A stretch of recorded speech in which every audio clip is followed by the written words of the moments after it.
નમસ્કાર મિત્રો, શું તમે ક્યારે એવું અનુભવ્યું છે કે તમે ખૂબ મહેનત કરો છો, બધું સારું કરવાની કોશિશ કરો છો, છતાં પણ તમારા ઘરમાં શાંતિ નથી? શું એવું બને છે કે કોઈ કારણ વગર ઘરમાં ઝઘડા થાય છે, પૈસા આવે છે પણ ટકતા નથી, અથવા ઘરના સભ્યો વારંવાર બીમાર પડે છે? જો હા, તો આજે જે વાત હું તમને કહેવા જઈ રહ્યો છું તે તમારા જીવન માટે ગેમ ચેન્જર સાબિત થઈ શકે છે. કારણ કે ઘણીવાર સમસ્યા આપણા ભાગ્યમાં નથી હોતી, સમસ્યા આપણા ઘરના વાસ્તુમાં છુપાયેલી હોય છે.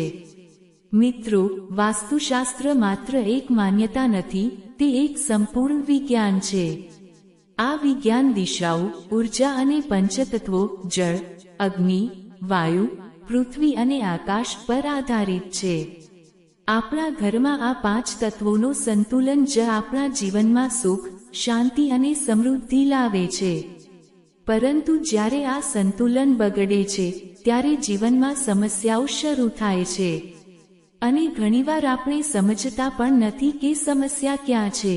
આજે હું તમને તમારા ઘરના દરેક ખૂણાની એવી વિગતવાર માહિતી આપવાનો છું, જે સાંભળ્યા પછી કદાચ તમને કોઈ વાસ્તુ એક્સપર્ટની જરૂર નહીં પડે.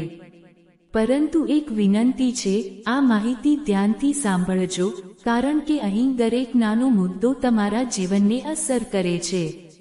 ચાલો શરૂઆત કરીએ ઘરના સૌથી પવિત્ર ખૂણાથી, ઈશાન ખૂણો, એટલે કે ઉત્તર પૂર્વ દિશા.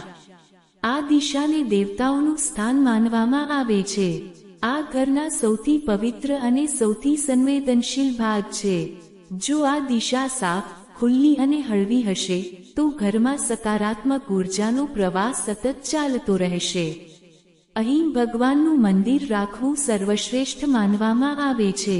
પરંતુ ઘણા લોકો મોટી ભૂલ કરે છે, અહીં શૌચાલય બનાવે છે અથવા ભારે સામાન રાખે છે.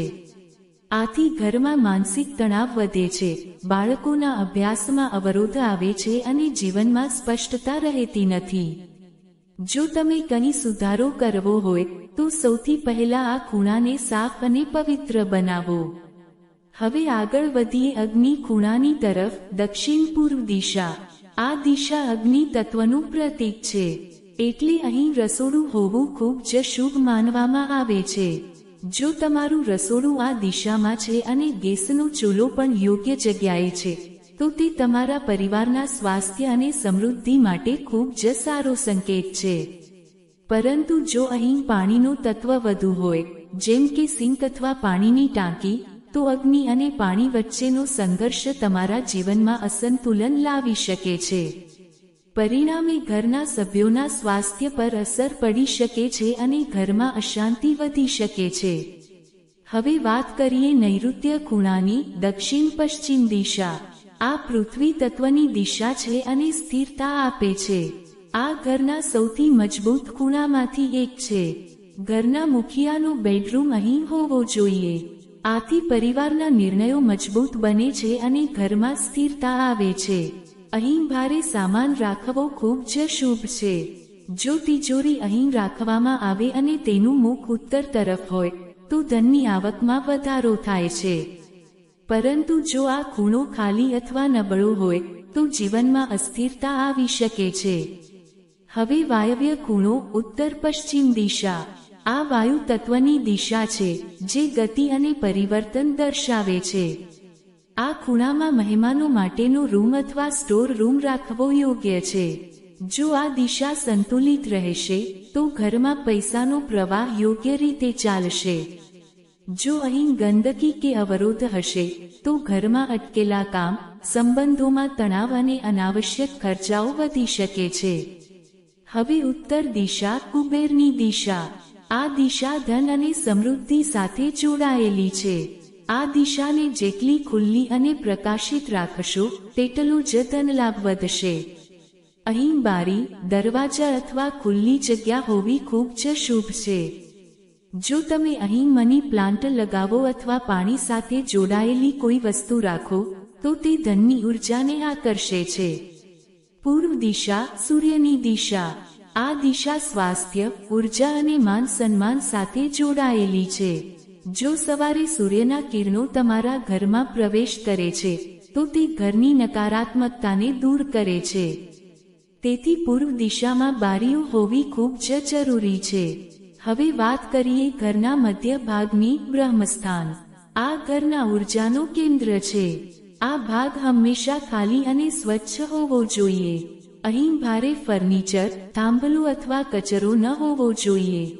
જો બ્રહ્મસ્થાન દબાયેલું હશે તો ઘરના સભ્યોની પ્રગતિમાં અવરોધ આવશે અને જીવનમાં અટકાવ આવી શકે છે.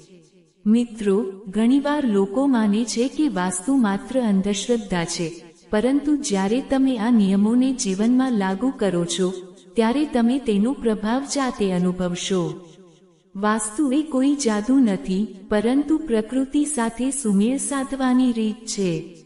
જ્યારે તમારું ઘર પ્રકૃતિના નિયમો સાથે તાલમેલમાં આવે છે ત્યારે જીવનમાં સુખ, શાંતિ અને સફળતા આપોઆપ આવવા લાગે છે.